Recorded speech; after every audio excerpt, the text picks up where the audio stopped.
Now, Namibia has introduced new visa regulations requiring U.S. citizens, along with nationals from over 30 countries, including the UK. Namibia is flipping the script in a move that signals growing frustration over unequal travel policies. The country is introducing new visa requirements for U.S. and other Western allies. Breaking headlines straight from Southern Africa, this one's sending shockwaves all the way to Capitol Hill. Namibia has made history, and not in a quiet way. A brand new president is in office, Ntumbo Nandi-Ndaitwa, and she's rewriting the rules from day one. Her first move, a direct, no-nonsense message that's reached the ears of Donald Trump and top US officials. For years, African citizens have been boxed out by US visa policies, delays, denials, disrespect. Meanwhile, American travelers enjoyed a free ride into African nations. No paperwork, no restrictions, no questions asked. Well, that free ride is over. Namibia just turned the tables in a way nobody saw coming. President Nandi-Ndaitwa made the new rule loud and clear. If Africans have to go through hoops to get into America, then Americans will face the same when entering Africa. One for one. No exceptions. And here's where things get interesting. Trump brushed it off at first, but now he's paying attention. Before we peel back the layers of this diplomatic shakeup and the bigger picture it reveals, do us a solid. Hit that like button and subscribe. What's coming next? You won't want to miss a second, because right now, over 500 Americans in Namibia have been told, pack your bags, you're leaving. Why? They ignored the country's brand new visa law. No application, no legal entry. And Namibia? They're done playing host to rule breakers. But the real bombshell? What did these Americans actually do? Why this sudden, sweeping order? And if they don't leave, what's next? Forced deportations. Let's unpack it.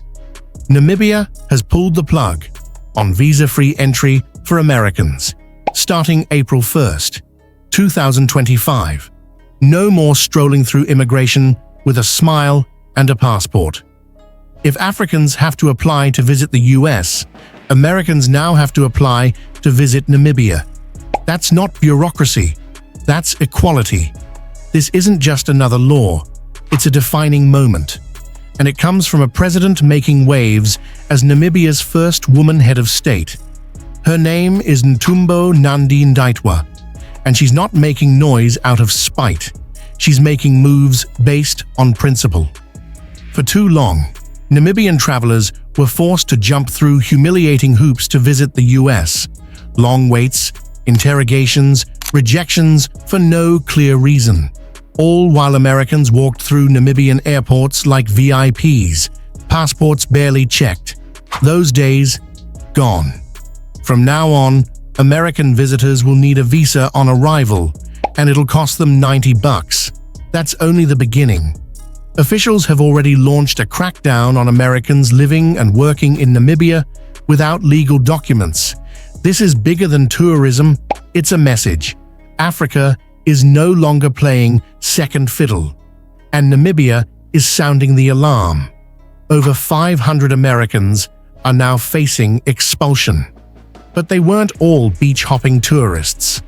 Some were knee-deep in Namibia's mineral-rich industries, diamonds, copper, uranium, working off the books, no permits, no oversight. And they've been doing it for years, quietly, under the radar. Not anymore. Namibian immigration has started issuing official deportation orders, and the government is enforcing them, firmly but by the rule of law. This isn't chaos, it's a new standard. No more diplomatic shields. No more Western passports getting a free pass. President Ndaitwa's message couldn't be more grounded. This isn't a strike at America, it's a stand for balance. Namibians have to jump through legal fires to enter Washington. So now, Americans will need to do the same in Windhoek. Her tone was measured, clear, unshakable.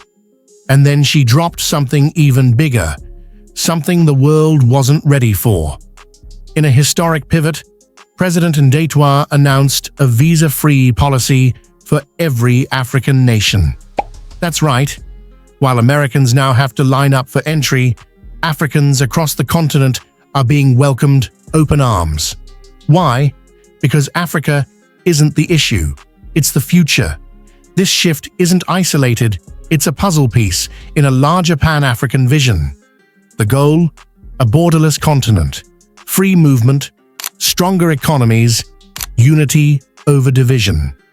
An Africa where no African is treated like a stranger on African soil. As expected, reactions are exploding. Across the continent, people are celebrating this bold new direction. But behind the polished walls of power in Washington and Europe, quiet alarm bells are ringing. Because the real question is, if Namibia can do this, who's next? Namibia's stand goes way beyond immigration. It's sparking a whole new conversation. Is Africa finally taking control of its diplomatic future? Are more African nations ready to demand the respect they've been denied for too long?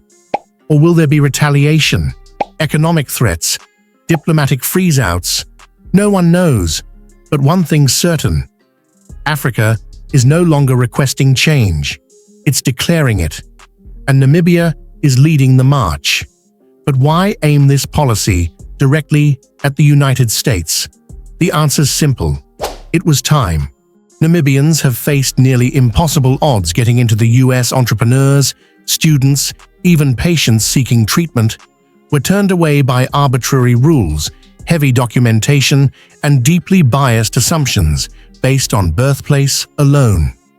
Families missed weddings, funerals, medical care, all while Americans parachuted into Namibia for safari tours, business, and mining, with barely a question. This wasn't a policy gap. It was a deep insult. And when President Ndaitwa took the oath of office, she wasted zero time setting things straight. Namibia would no longer be a playground for unequal partnerships. Her administration did a full review of visa policy, and the numbers were damning. Americans had far more access to Namibia than Namibians ever had to the US. Worse still, hundreds of Americans had no legal status. They'd used outdated loopholes, ignored regulations, and worked illegally in protected sectors without consequence. They weren't just overstaying stamps. Some never had valid entry documents to begin with. Others were operating businesses, drilling resources, or even running missions outside the law. And here's the kicker. Namibia gave them a chance to make it right. Retroactive applications, a chance to stay, legally. They failed, not because of bias, but because they didn't meet the standards. The same standards African citizens have been held to for decades. Namibia didn't act out of anger. It acted out of resolve. A new precedent is here, and for once, it's not coming from the West. It's coming from Windhoek. That's when President Nandi-Ndaitwa made the call that changed everything. She gave the green light for full deportation procedures to begin. The message couldn't be clearer. If you wouldn't let our citizens break your laws, don't expect to break ours. Inside the US Embassy, chaos. Lobbyists started dialing every number they could. American officials pushed for mercy, but Namibia stood firm. This wasn't a grudge, it was a stand. Not against people, but for principle, for dignity, for balance. Namibia wasn't singling out Americans or starting a feud.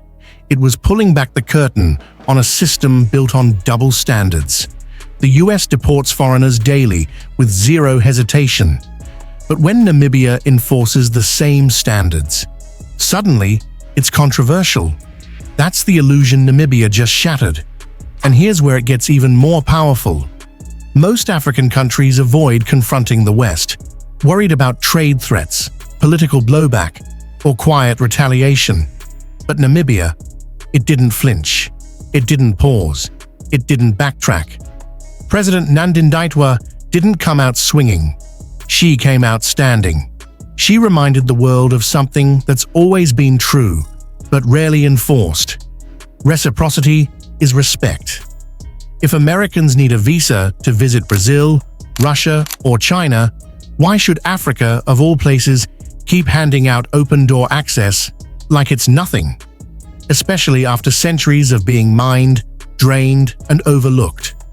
Namibia's move wasn't about emotion. It was about strategy. And the ripple effect hit hard. Inside diplomatic offices and corporate boardrooms, alarm bells went off. The world was watching. And for once, Africa wasn't asking for access. It was setting terms.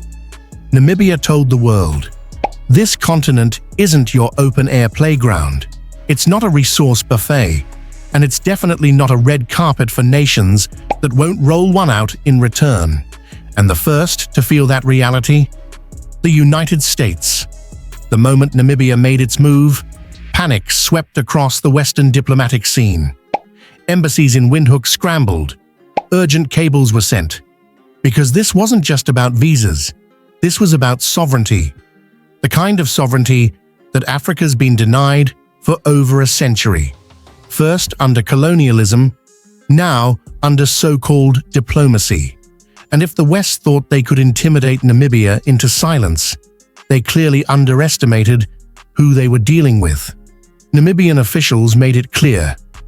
Every nation, no matter how small, has the right to guard its borders.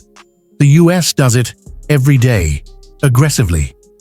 So why should Namibia be seen as hostile for doing the same? That question, that contradiction, is the soul of this entire policy shift. Why is it okay for the US to detain African students, delay visa approvals, fingerprint every applicant? But when an African nation decides to vet American travelers, it becomes an international issue. Namibia had a response. No more. And this wasn't limited to Washington. It made waves in Europe too. Germany, once Namibia's colonizer, reportedly reached out in private, wondering if this new visa rule might also hit EU citizens. The answer? Reciprocity applies to everyone. If Germans walk in freely, then Namibians expect to walk freely in Berlin too. And now that Trump's caught off guard, red-faced on the world stage, the question nobody in power wants to say out loud is bubbling to the surface.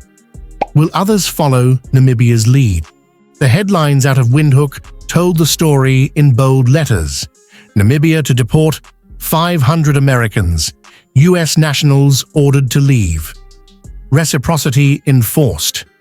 But behind the headlines, there's something deeper that's got Washington truly rattled. For the first time ever, an African country wasn't requesting change, it was commanding it. And that shift? It sent tremors through the very foundation of US foreign policy. Inside the State Department, the panic isn't about tourists. Losing vacationers is pocket change. Diplomatic hiccups? Nothing new. But the symbolism? That's the real blow. Namibia did what no one expected. It made Americans go through the same gates, the same forms, the same queues as everyone else. No perks, no shortcuts, no privilege. And now, the question bouncing through Washington's echo chambers: what if more African countries do the same? Because let's be honest, this isn't just about travel. It's about a global structure cracking, one where Western passports ruled the skies. And the moment that structure is questioned, the reaction isn't always loud, but it's always precise. When small nations defy the US, especially on something as symbolic as visa policy, retaliation rarely hits the front page. But it hits. There'll be smiles at the next press conference, public statements filled with diplomacy and calm reassurance. But behind closed doors, the machinery shifts. Quiet moves are made, files disappear, approvals stall, phone calls go unanswered. Namibia knows that playbook, and yet it stood tall. Let's talk real-world tactics. The US holds a sharp card: aid. Namibia receives millions in assistance each year, from health programs like PEPFAR to education and agriculture support via USAID. This isn't loose change. These funds power clinics, support students, and keep public systems afloat. And if this political standoff heats up, those funds could quietly dry up. Not officially, not publicly, but through red tape, sudden reviews, and budgetary realignments. Trump's already hinted at cutting foreign aid to nations that don't follow US direction. So yes, Namibia saw this pressure coming from miles away and still chose to move. But the retaliation? It won't all come with headlines. You'll see it in cancelled appointments, in embassy staff quietly pulled back, in Namibian diplomats stuck in visa limbo, their applications under review for months on end. This is how power responds to defiance, not with noise, but with silence. And that silence speaks volumes, because when a country dares to challenge US dominance, it doesn't just risk losing favors, it risks being left outside the room. But America's pressure game doesn't stop at diplomacy. If quiet talks fail, Washington knows how to hit where it really stings: trade. Right now, Namibia benefits from a sweet deal under AGOA, the African Growth and Opportunity Act. It's supposed to help African nations export goods to the US with fewer restrictions, but if this standoff gets hotter, that deal could be on the chopping block. All Washington has to do is slap Namibia with vague accusations, lack of cooperation, barriers to US investors, and boom, those benefits could vanish. But it won't stop with AGOA. The US has levers everywhere.